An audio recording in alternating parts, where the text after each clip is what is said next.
there's literally nothing I despise more than when you're trying to get like a genre music that's going to get you out of a funk, but you don't know what genre that is.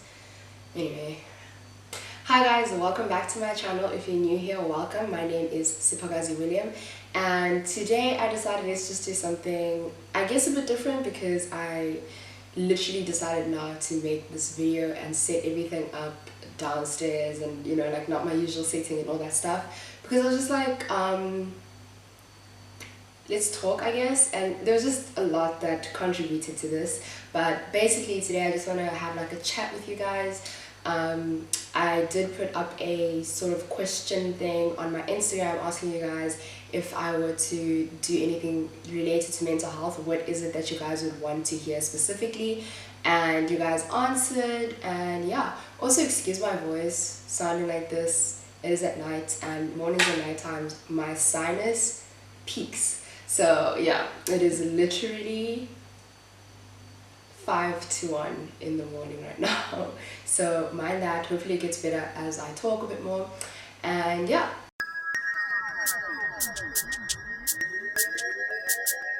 So to start off this video, I'd like to thank Skillshare, the sponsor for today. As you guys know, I have been working with Skillshare for quite some time now. Skillshare is an online learning community with thousands of classes where you can explore new skills, expand on your creativity or passions. Okay, hold up. So I know you guys have heard me say that one like so many times before. So today I want to do something a bit different. I want to share my experience on Skillshare with you guys in a more in-depth and personal way. So like I said, it is a online learning community where there's a whole bunch of different classes, and for me, I've been enjoying it because I'm literally at home not doing anything. I'm not doing online school or anything like that, so I have a lot of time to do nothing, and me doing nothing is not necessarily good. So I want to keep myself busy with things that keep me creative and keep me learning new things and stuff like that. So on Skillshare I'm able to do this. There's a whole bunch of different classes, from photography, which I've done before,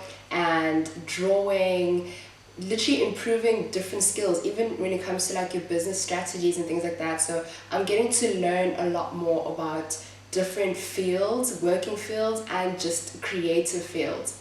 Okay, so back to the slideshow, because I like showing that. I think it's like super cool to see what the Skillshare site actually looks like for you guys to experience it as well. Like here, Skillshare allows me to explore more creative avenues while learning. The classes are inspiring, especially for creative and curious people like me.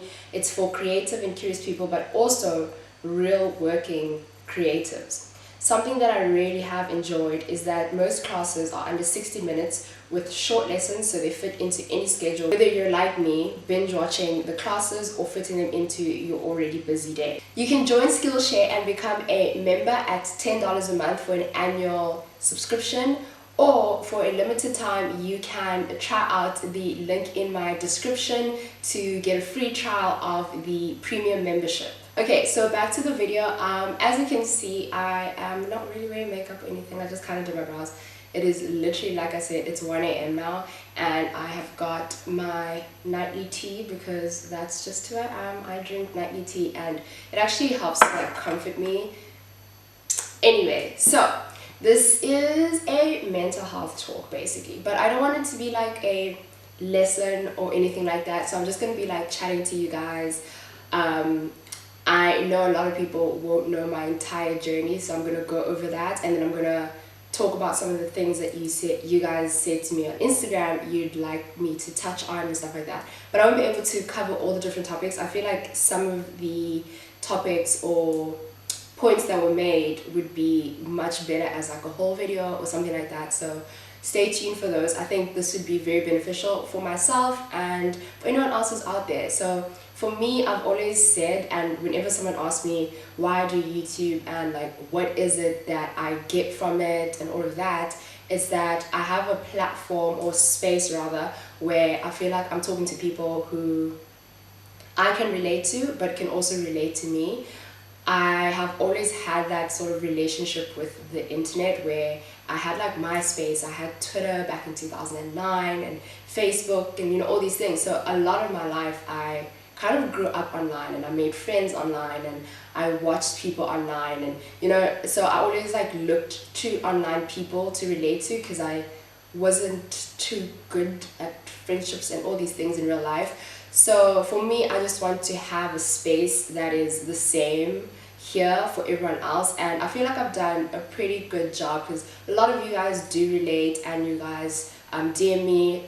We've had chats in the DMs about like some of the things that you guys go through, and you know, like we just talk about it and things like that. So for me, that is really what it is. And although like you guys have been asking me to do these for a very long time, it also was a thing of I had to be more comfortable, and there's just so many things that kept happening that I didn't know, like how do I keep adding on to this story or this journey without sounding like I'm just packing on everything that's going on in my life. I don't know if that makes sense, but that was basically the way I saw it.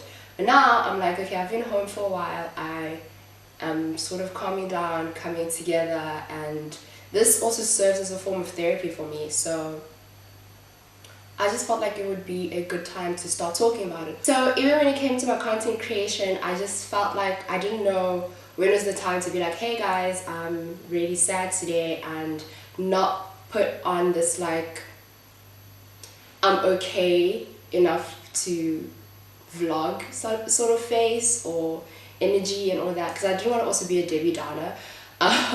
So you know, it's just a whole bunch of things. But now I'm like, I think it should just all come together, because that's honestly my reality, and if I keep trying to go and be okay and then come back okay, it's just gonna take away from who I really am. And although I know there are people who are going to comment, oh my gosh, you love it when you're depressed, you love being in like someone said you love being sick and all these things, it makes you feel like you get more content out of it or more sympathy, you like being what's the word, I don't know, but basically they were saying like I love the sympathy from mentioning my mental health and me being sick and being in hospital and all these things. So there's things like that come along, but I'm like, you know what, like whatever, I'll delete the comment if I don't like it. But yeah, so to give you guys a bit of a background, let me take my tea first. So to give you guys a bit of a brief background, I'm not going to go into detail because it's a very, very, very long story, but I'm going to link my what 2017 video was really like for me, because that was a big contributor, and then also my life update from last year, that kind of sums up a lot. So the first time I was really diagnosed with clinical depression was in 2015, following events that I've mentioned in my graduation video. So I'm just going to link the videos, and then you guys can like sort of piece together my life, because a lot of it is recorded. So yes, so that was the first time, and I started taking antidepressants, and then the years following that I just progressively got worse. 2017 was my third year. That was the first time I actually attempted to commit suicide. I was obviously unsuccessful, but I did end up in hospital. It was quite serious, and then after that I was basically on like a trial of different types of medications. That year I was also almost hijacked at gunpoint, and I had a car accident that honestly probably would have been fatal, but I don't know how I survived it. Just a whole bunch of things that happened that year. And then I eventually finished varsity, I graduated. The following year, however, I was a lot more okay. I was working, things were a lot better. I think if you've been watching me for years, you would have seen that 2018 when I was working was a really, really good year for me, up until around September, and then that's when the whole Twitter drama happened. And I hate talking about it, but it honestly, this is something that even my friends have noted. Like, I downplay how much it affected me mentally, but it really, really did. And it is a big trigger for me, and something that, like, if something does happen online, I kind of go back to that space. So yeah, that was a really, really big moment as well. Like, that kind of took my mental health for a dip. But I was doing more or less okay. I went back to school 2019, which was last year, and within the first term first like month and a half or so, I could feel my mental health declining, and that was mostly due to the fact that I felt like all the things that I had in undergrad was sort of following me through my honors year, because I went back to the same university. So I just felt like it was all following through, and from there I wouldn't say my depression came back, but like it just got worse, and I ended up actually being sick. I was also diagnosed with pulmonary embolism, so blood clots in my lungs, and due to that medication and my antidepressants that I was taking at the time, I then started having psychogenic seizures, which are also related to depression. And then after that, I started seeing a psychiatrist, and I was then finally diagnosed with complex post-traumatic disorder, so complex PTSD. Yes, so that was like the diagnosis, and prolonged depression according to the neurologist. So I got a diagnosis from a neurologist and a psychologist. So yeah, and then after that I was on antidepressants and a lot of medication. This year I haven't really been on my medication, full disclosure, because of lockdown, and my doctors are in Joburg and I'm here, and I just, it's also like, it's a headache to try and keep up with everything, guys.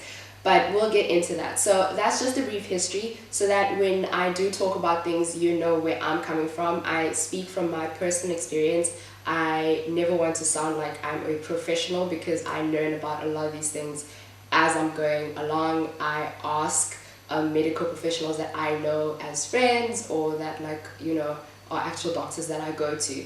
So that's where I'm coming from. So you don't think that I'm just like talking about mental health when like I know nothing about it, I guess. But yeah, so that's where I'm coming from. That's my sort of history. So I think I want to say simple, but the more easier question to tackle was, how do you get help? Like, how do you get diagnosed and things like that? So there are many different ways. For me, I actually started going to therapy, I'd say like a bit more consistently at WITS. So in my first year, before everything even happened, I actually went to the CCDU. So that was the Council Development Unit or whatever, but they have like free counseling basically, and most universities have that sort of service.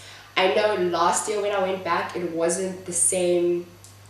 They weren't as helpful as they were when I was in first year, but that's where I actually started. That's where I started getting comfortable with the idea of talking to someone, and I feel like it was more comfortable in that setting because I knew this was provided by WITS, so they understood to some extent like the mental toll, or the toll that school can take on your mental health and things like that. So for me, I think it was just knowing that this is like sort of from the institution itself, and they recognize that something could,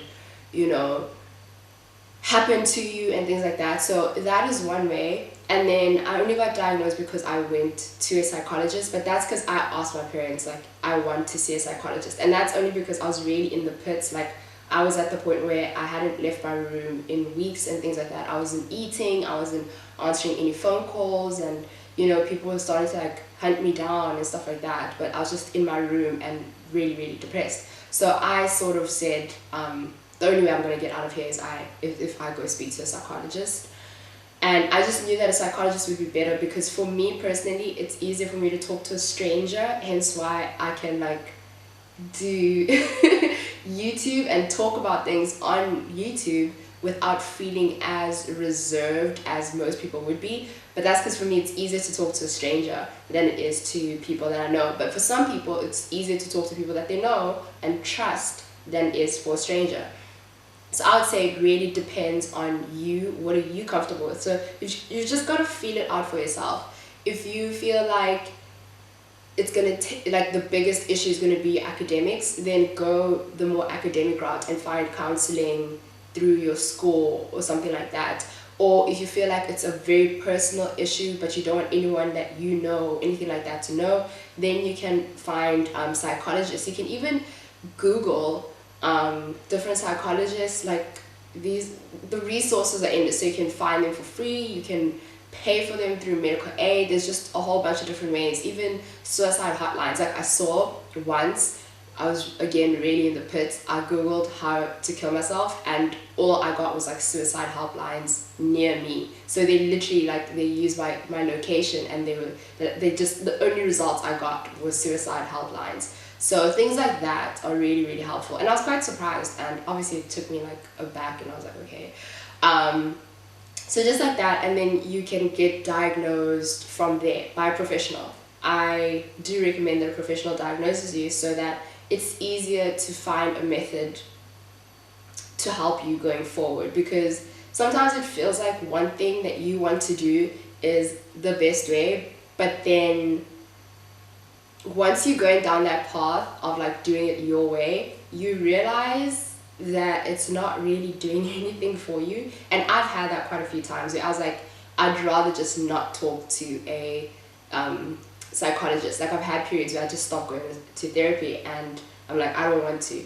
And I found that in those spaces, that's when like things built up a lot more, and I started to struggle again. So, you know, and my psychologist recommended the best way for me to deal with everything is by going to my psychiatrist, recommended that the best way for me to really go through and get better and find healing is by seeing a psychologist to speak to weekly, or even more often than that, because I need to get all these things out.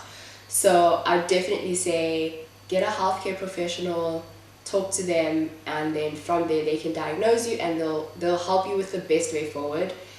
It is difficult, like I'm not going to lie. I think something that like sometimes is just put out there is that you get the medical help, you get the professional help, and you just go down this path of like self-discovery, all these things, and it really isn't like that. Like I think more often than not it's a very ugly process, because there are things that you have to face that you don't want to face, that you probably have been suppressing, and are the reason you are in the space that you're in. So I think that one thing to note is that it's definitely not easy. Sometimes it's not even easy going to the first session of therapy. Sometimes by the second session you really, really don't ever want to go back, and that's just how it is. It's normal for that to be happening.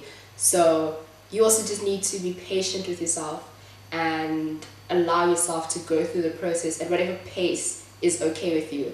I think that's something that's not said enough. Whatever pace is okay with you is okay. So it doesn't have to be a thing of within a year you are your best self, and it's almost like you never had any sort of mental health issue, or you never had any sort of depressive episode, anything like that.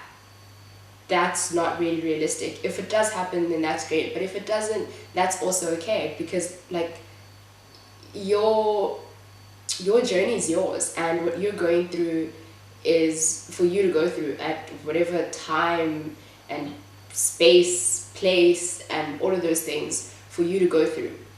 So yeah, without me rambling too much on that, I think that pretty much covers it for me. I just think that you need to also not be hard on yourself, because it's really not easy. I know it's not easy. I get hard on myself, and I need to still tell myself that. I need to hear that. Like a lot of people in my life have to say that to me almost every day. Don't be hard on yourself. Don't be hard on yourself. It's something that I forget. So yeah, going forward with you too, if you are in this space, then don't be hard on yourself. Take that. Like that's one big thing. Just don't be hard on yourself. The next one is, I'm just kind of going to group these. So just basically being able to manage social media and my normal life, and dealing with mental health, and then also just being able to get myself out of those spaces. So I'm going to use myself as an example mostly because, again, it's my experience and I'm not a healthcare professional, so I can't speak for everyone. If you can relate to it, that's great. If you can't, then I would suggest like watching other people who also talk about mental health, or at least do honest vlogs about whatever spaces they're in at whichever time, because I do that too. Sometimes I watch YouTubers that I know might be depressed, or actually talk about their depression a bit more openly, because then I can, you know, relate to that and stuff like that. So yeah, just sometimes just you don't have to immerse yourself into just mental health content, but sometimes it just helps to watch people that you can relate to when it comes to this particular topic. So with me, I have terrible management when it comes to balancing social media and me being okay mentally. I literally just leave social media altogether. That's pretty much what I do. And then I go into like this cocoon and space where I am alone. Like I just want to be by myself. I just want my own energy. I want to almost comfort myself. Like I just want to close myself off from the world. And for me, I just don't think it's healthy, to be quite honest, because when I have to re-enter society, it just gives me even more anxiety sometimes than I probably would have had if I just kind of kept things consistent. So I don't really have good management when it comes to that, and I don't necessarily try to have good management because then I'm going to put pressure on myself that will just cause me to spiral even more. So yeah, that part, I'm like, for me, it's just, that's just what it is. Like I'm being honest, that is just what it is. Some people can find a balance. Social media for me used to be an outlet rather than an extension of my life. So now it's more of an extension of my life, and I feel like I need to be up to like a standard and things like that. Whereas before it was just this other place that I could exist as the person that I want to be or that I am, without feeling like I'm going to get judged or I'm going to get looked at or anything like that. Whereas now it's not the same. So now I don't treat it the same way. Whereas like when I started YouTube, I used to actually make videos like when I'm really sad or really when I'm really sad or really depressed. That's when I would make videos. That's when I just take out my camera and make videos in my res room and you know, all these things, or go vlog, and you know, like that's when I really wanted to make content. But now it's the complete opposite. Now I only really want to or feel like I am able to make content when I am in a really good space, so to speak, and it's just not the outlet that it used to be. And I think that's also because of like growing and things like that. And like I said, that one scandal that just changed everything, that could change the way I saw my social media presence. Now it went from me creating content because I love it to I need to create this content to make sure it's accepted, if that makes sense. And I think for me that's something that I really dislike, and it's something that I often cry about to like people in my life, and I'm like, it's not the same. I love making content. Like I'm not doing it for the same reason. So yeah, and I think then trying to come out of that for me becomes really difficult because I pretty much haven't figured it all out, and that's the part that frustrates me. But then I'm just here to say that that is also okay, because I'm still growing. I hear this a lot, even though I don't fully believe it. I feel like 24 is old, but I'm still young, so I still have space to grow. I still have time to grow and understand myself and heal and get better. So when it comes to things like managing it and coming out of, you know, depressive episodes, or when you've really had a lot of anxiety, I do the videos that I've done, like doing a glow up. Not to say like I need to glow up where it's like I look great or whatever. It's just a glow up for me to feel good, where I do self-care days and things like that. Those are all videos that when I do those videos, that's me coming out of whatever space I was in, whatever episode I was in. So I can't really give advice where I can be like, do this, do that. But like I've said in those videos, do what makes you feel good. Do what you like to do. Like for me, I love styling hair, doing wigs and all that. That makes me feel so good inside. And washing wigs, like I'll wash a wig 3 times a week if I have to, if like, you know, that's the thing that's going to make me feel good at that moment. I do it. So It's just things like that. I don't want to give specific tips and stuff like that. I think that could be a separate video, that could be a, you know, a whole topic, but just to cover it all now, yeah, I think that's also good. Just to end off the video, thank you guys for listening. I don't want to make it a very, like, I don't want to make it a talk that's too long. I just wanted to sort of touch on it, but also just have a moment to talk to you guys and catch up, because I really have been lately in my space again where I just don't want to do anything or interact or all of these things. So I just felt like this would be a more fitting video,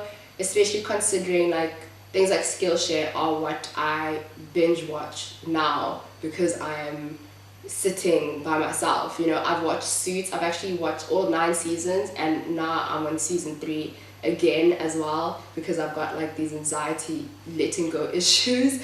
So then I go on there and I want to be more creative and all these things. So I was like, it also ties in to this particular topic. So thank you guys so much for watching. I really hope you guys enjoy this video. If there are any other things that you'd like me to talk about, I really want to carry on doing something like this as a series. So if there's anything else you'd like me to touch on, then comment down below. Also, don't forget to give this a thumbs up. It also lets me know if I should keep doing talks like this.